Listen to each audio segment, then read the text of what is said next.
गुरु म्हणाले, गुरुचरित्रात जेव्हा भक्त संकटात सापडतो तेव्हा तो घाबरत नाही, तो गुरूंवर विश्वास ठेवतो.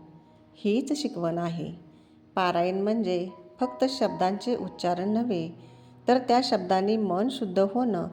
जसं गंगेचं पाणी शरीर शुद्ध करतं, तसं गुरुचरित्र मन शुद्ध करतं.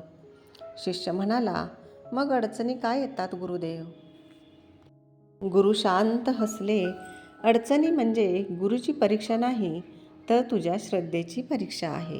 गुरुचरित्र वाचताना तू जर खऱ्या अर्थाने सर्व काही तुमच्यावर सोपवलं असं मान्य केलंस, तर अडचणी तुझ्या मनाला हादरवू शकत नाहीत. त्या येतील, पण तू ढळणार नाहीस. श्री गुरुचरित्र म्हणजे गुरुचा जिवंत स्पर्श आहे. त्यात श्रद्धा ठेवलीस तर तुला मार्ग सापडतो, धीर ठेवलास तर योग्य वेळ येते आणि समर्पण केलंस तर अंतःकरणातून शांती मिळते. शिष्याच्या डोळ्यात अश्रू तरळले. तो म्हणाला, गुरुदेव, आता कळलं. श्री गुरुचरित्र वाचन म्हणजे गुरूंच्या पावलावर चालण्याचा संकल्प करणं. गुरुदेवांनी त्याच्या डोक्यावर हात ठेवला.